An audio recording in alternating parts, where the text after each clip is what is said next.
Good afternoon, grinders. This is your MLB SimLabs analysis for Tuesday, April 29th. I'm Jordan Cooper, aka BlenderHD. BlenderHD, if you're going to follow me on Twitter, hit that thumbs up button on your way in the door. You know how much I like the thummy thumbs. Hit the subscribe button and hit the notification bell to always know when we go live.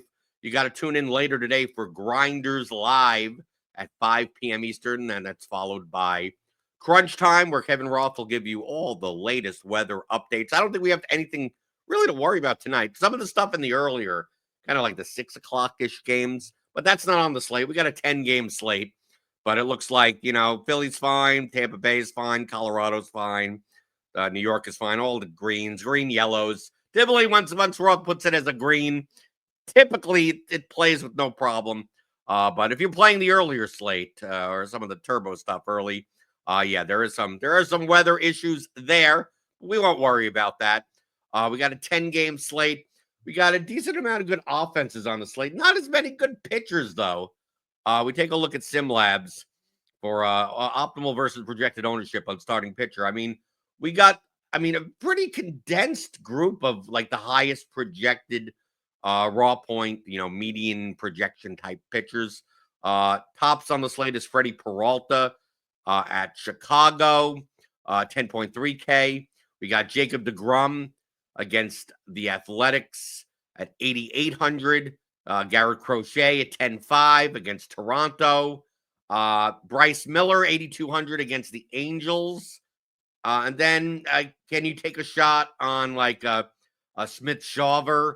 I know it's in Colorado, but Colorado isn't that great of a team. Colorado has a 4.5 implied team total, which is not like horrible, but they're also in Coors. So, Atlanta in that same game has a 6.5 total. We're going to see that they're going to be pretty popular today. And then can you take a shot on Logan Webb, 9,800 at San Diego? He has a 17-point projection. Nick Pivetta, 9,500 versus San Francisco. He has an 18-point projection. Then there's like cheap nonsense, as Cheese would say, like Michael Lorenzen, Jacob Lopez. Jacob Lopez, is he going to pitch 80 pitches? He's 6K. If you're going to play like a full Atlanta stack with all the 5K hitters, you'll probably need someone like this to throw in. You're not going to be able to play a Peralta, deGrom, or Crochet type of lineup with Atlanta. Although, they have like a hitter or two in the bottom of the order that you could make some of it work. But the rest of the slate is kind of like, can you play Ryan Gusto? Can you play Bowden Francis? They're 7K-ish. We don't have them with a very high optimal rate. We have Freddie Peralta with the highest chance of being optimal at 32%, Crochet at 24%, Smith Shawver at 20%, Jacob deGrom at 19%, Bryce Miller at 18%, Logan Webb at 13%, and then we start getting down into the single digits. I think a lot of the ownership will be condensed. Like Nick Pivetta and Taj Bradley are in decent spots, but they're only like 7% chance of being optimal. But they may only be like 7 to 10% owned as it is. So they may be fine to play. But we have Jacob deGrom as the over-owned pitcher in that grouping up top. Bryce Miller a bit over-owned as well. Garrett Crochet as the under-owned, right? We have Crochet at about 16% projected owned and 24% chance of being optimal. So I'm assuming SimLabs, we're going to get a bit more of Crochet, probably a bit more of Smith Shawver, and a lot less of Miller and deGrom today. And then we take a look at the top MLB stacks tool here at RotoGrinders. We see here top optimal, Atlanta, obviously. They've, the best team total on the slate by a good run and a half, I guess. Right, next is, I know we got the Dodgers, we got the Brewers, the Rangers. I think the Rangers may be popular today. Let's take a look. The Rangers maybe, because they're cheap. Their whole lineup is pretty much cheap, other than Wyatt Langford. So we have Atlanta at 14% chance of being optimal, and the most owned on the slate. But if they're only owned on average 13%, they're not really over-owned. They're just expensive. You're gonna have to take a shot on a cheap pitcher pretty much in order to play the Braves today. And then we got the Brewers. We have the Brewers a slightly under-owned, slightly. against Tyler Gilbert. And then the Royals, the Red Sox. Yeah, kind of this grouping over here: the Royals, Red Sox, Mariners, Rangers, Mets. And I think we're going to get a lot more of the Royals and the Rangers just due to price. Because Boston's stack price is pretty expensive, you can see, as part of the top value percentage. Seattle, pretty expensive on the top. I mean, a lot of expensive stuff, right? This is the night slate, so we don't have to worry about it, right? So, like, the Royals and the Rangers are, like, markedly cheaper. And even Milwaukee. I mean, Milwaukee, for their price, is maybe a better option than the Braves today, right? Because we take a look at the starting lineups here.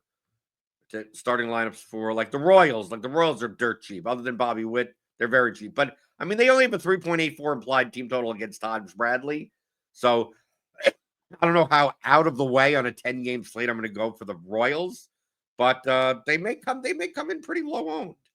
And then we take a look at the Brewers today, and yeah, we got expensive guys in here, but on the bottom of the order, I don't mind playing. I don't mind as much playing bottom of the order hitters when teams are on the road, because you kind of guarantee ninth inning at bats. So, like, I mean, like Joey Ortiz filling a shortstop position, right? Isaac Collins is cheap at 2,400 in the outfield, right? And then you got a guy like Hoskins who's sub 4K. I mean, other than Terang, Churio, Yelich, right? Were a little bit expensive. They're not as expensive as the Braves. We look at the Braves here. I mean, pretty much other than like Eli White and Nick Allen. I mean, everyone's kind of expensive. Verdugo at 4K, cheap, even though I'm not a big Verdugo guy. Everyone else is very expensive. But they do have the highest implied team total. They're going to be popular regardless. Even with people are going to just take shots on some of these cheap pitchers and hope for the best. So let's go to SimLabs. I'm going to play large field, medium results range, low results range. I mean, 10-game slate. I'm probably going to exclude some. I don't necessarily want one-offs of like weird, the Padres or something, low percentage teams. But definitely want 5-man stacks on a large slate. And I'm going to run 150 lineups. And let's see what comes up. More often than not, I think it's going to be I think it's going to be the usual suspects that I just mentioned. I mean, the game theory would assume so. I mean, I tend to know what SimLabs wants to do just based on the 3 levers of DFS, right? Projection, correlation, and leverage, right? Stuff that I teach in the theory of DFS, which you can get the 2 audio courses that I've put out at theoryofdfs.com. So let's take a look at the exposures. We'll click over to it. And let's see, out of the 150 lineups that, with just defaults and everything. A lot of Freddie Peralta. I mean, basically exactly the pitchers that I said.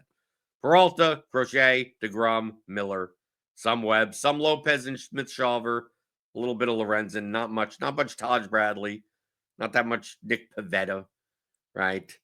Right. So you're going to get, 10-3, 88. You're going to spend the pitcher today, right?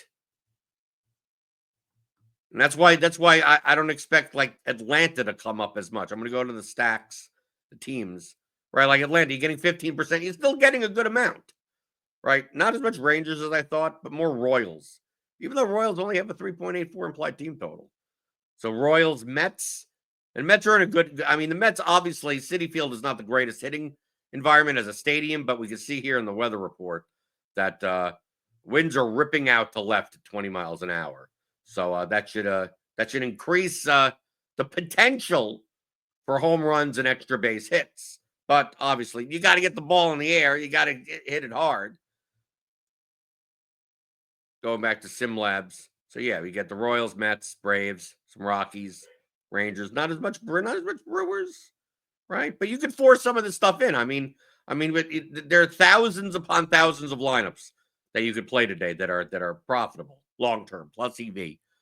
Just depends on what the whole lineup looks like, right? Because that's what we do here at RotoGrinders with SimLabs, right? We use our player projections, our ownership projections. We build a dummy large field of 10,000 lineups, right? 20,000 lineups that are potentially going to be in your contests today. And then we simulate that out 10,000 plus times. We play the games out once. We play the games out twice. We play the games out 3 times. And then how do those lineups fail? All of the lineups in the contest.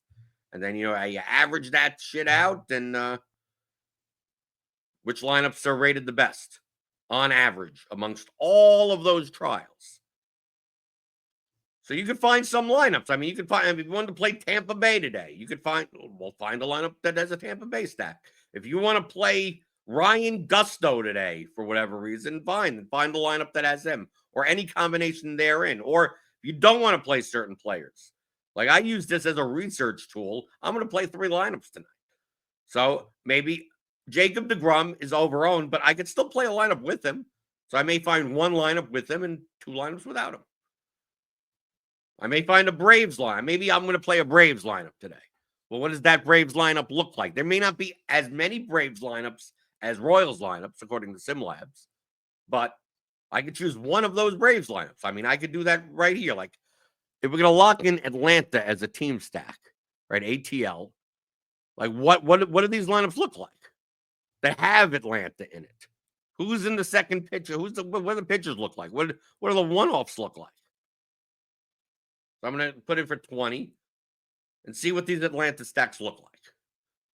So if you wanted to play the highest team totals, the team on the slate in Colorado against Herman Marquez, which that all seems good, like a great spot. What do these lineups look like? I'm going to reload this again. We may be in the middle of an update. A lot of times I do this video and in the afternoon. I mean, because SimLabs is updated all the time. Yeah, we can see here. Some of the stuff has changed a little bit. 19 Bryce Miller went down a little. Yeah, so some of our projections have updated while I'm recording the video. That's the great thing about SimLabs is that, our projections get updated multiple times throughout the day, especially as lineups are confirmed. And then SimLabs is updated as well. I'm going to go, let's see. I'm going to lock in Atlanta. Let's try this again. 20 lineups. Give it to me. Typically, it only takes 2 or 3 seconds to load some of this stuff up, but we may be in the middle of updating our sims while we do it. Yeah, that seems likely. I always tend to record it. Okay, here we go. Okay, it was just a little slow. So what do these Braves lineups look like? Well, here's a deGrom. I mean, we see 93, 92. I mean, they're good. Hey, you can play these lineups. So it's going to be Royals, okay? So essentially, like, I don't mind this lineup. Right? I mean, it's the top one, rated 93. deGrom, Miller, and your Brave stack is like, you're going to have to play multiple. You have to play 2 bottom of the order. You have to play Eli White and Nick Allen. But then you're playing Ozuna, Harris, and Riley. Then you play Perez. Then you play basically the middle of the Royals order, who's cheap, right? Perez, Pasquantino, Massey, with deGrom and Miller, who we both have as overowned. And we also have, the Braves is the chalkiest stack, but from a projection standpoint, this looks pretty good. But then we have like Peralta, Jacob Lopez at 6K. But like I said, I mean, the pitch count. The thing about Jacob Lopez is that, like, if you get 12 points out of him, congratulations, you did it. I mean, I don't think you're getting 25 points from Jacob Lopez if he's going to pitch like 70 to 75 pitches. But here's a way to play. Now you're playing Murphy, Olsen, Ozuna, Verdugo, and you still have to play an Eli White. And then you're playing, a cheap Max Muncy, the corpse, I guess, of Max Muncy on the Dodgers, and then Terang and Ortiz. This is a lineup, right? Rates out well. There's another one with some Tigers in it. Miller, Lopez, Webb, deGrom. Like this one, I think this one is a little bit. I prefer, right? Webb, deGrom, and then you play Murphy, Olsen, Riley, Verdugo, White. Then you play Marcus Semien, Nick Ahmed. You're basically punting at shortstop with a 2K guy, and Drew Waters at 2,400. So you get some punts in there. This is the only way that you're going to be able to play lineups that spend money at pitcher that have any these 5K Braves in it. But this is what these lineups look like. So let's say you didn't want to play like deGrom. You go, deGrom's overowned, right? deGrom's overowned and Bryce Miller's overowned. So you just I'm gonna I'm going to exclude those. And I'm going to exclude the Braves as a stack. It's like, what are these lines? I'm going to get a lot of Royals. So like, what stacks would we be looking for? So if we didn't want to play the Royals or the Braves, and we didn't want to play DeGrom or Miller. Well, what do these lineups look like? Let's see. So a lot of people think these tools are for people that build 150 lineups and play every contest. They're not. Can you use them for that? Yes. You can run tons of different combinations. You could change a ton of settings. You can export your lineups to Lineup HQ here at RotoGrinders. You can download them via CSV. You can do a lot of stuff. But you could also go through it, all these builds, and just save lineups that look good to you, that rate high in the sims for the contest that you're playing. And then later in the day or whatever, rerun it, and you have 10 lineups saved, and maybe you play 5 of them, like however many you're playing on that day. And you have SimLabs approved the lineups, right? Run combinations you don't know. I mean, you could start putting in a lot of stuff. I want to play this guy. I don't want to play that guy. I want to play this stack. I don't want to play that stack. And sometimes it just spits out garbage. And if it spits out garbage, that's what SimLabs is telling you. Don't do what you want to do. It's bad. It's bad. And then sometimes it tells you, oh, no, there are plenty of lineups that look like this. And this is exactly what they look like, right? Here's the one-off, right? You're playing this one-off because it's a low-owned one-off, and you're playing a chalk stack. Or you're playing a chalky one-off because you're playing a contrarian stack. It's gonna weigh all those 3 levers: correlation, projection, and leverage all together for you. That's what SimLabs is for. You use Lineup HQ, you use any other type of optimizer. You kind of have to you have to program that in yourself, right? It's kind of optimizers are dumb. They just a knapsack problem solve for median projection, and then use your rules to exclude certain lineups and combinations. SimLabs it does it for you. So here's a Mets lineup. What's wrong with this? Peralta, Lorenzen, and I actually prefer. I mean, the Sims kind of do. I prefer Lorenzen. If we're going to play a cheap pitcher, I prefer Lorenzen against the Rays to Lopez against the Rangers. Projects about a point higher in median projection. There's a little bit higher chance of being optimal. And also just based on pitch count. Lorenzen can pitch 95 pitches today. If he gives up a run or two, he's not dead. Jacob Lopez gives up a run or two. He may not even make it to the 5th inning for a win, even if the A's are ahead. Lorenzen, at least more likely than not, qualifies for the win if the team is ahead, at least. So Peralta and Lorenzen. And then you play Vientos, Lindor, Soto, Marte, Alvarez, some good Mets. Perez, Massey on the Royals, some good Royals. And a one-off Jordan Alvarez, which is a good Astro. Perfectly fine. This is going cheap, but then you can do the opposite. AJ Smith-Shawver and Jacob Lopez. You play that similar Met stack, and then you're playing an Albies, Verdugo, Braves, and Ohtani as a one-off. Right? Not much. The Dodgers didn't come up that much. They have a 5-point implied team total. It's kind of a little bit low for them, actually. Maybe that's why they're not coming up that much. But here's Rangers, right? If you play see, these are the ones. Look, Grosje, Peralta. If you wanted to play that combination, 2 10K pitchers. Here's that Rockies stack, because the Rockies are cheap, right? You got to play Javi Baez. The corpse of Javi Baez is a one-off, and punt at shortstop practically, right, at 2,400 with Joey Ortiz. And or you got to play the Rangers. Take a look at this one. All the Rangers are cheap. Semien, Higashioka, especially if Higashioka bats second. We live in a world where Kyle Higashioka is a top-of-the-order hitter. Kevin Pillar is the top of the order. The Rangers aren't good, but they do have a 5-point implied team total. Josh Jung, and then you play Lindor as a one-off. Michael Harris as a one-off. Luke Raley as a one-off. Okay, this is fine. These lineups are fine. Today, I'm probably I'm gonna play one lineup that is like double expensive pitcher. Probably Peralta Crochet, like Peralta Crochet Rangers type of lineup. And then I'll try to. I think the Mets or the Brewers, and maybe I know the Sims slightly prefer Jacob Lopez over Lorenzen. I think they're both going to be like single digit. I think they're both going to be 3% owned. So I don't think the ownership thing matters. Lorenzen is 800 more expensive, but I just think there's more of a chance that if Lorenzen has a good game, he actually could put up 20 points. I just don't think Jacob Lopez has enough of a leash.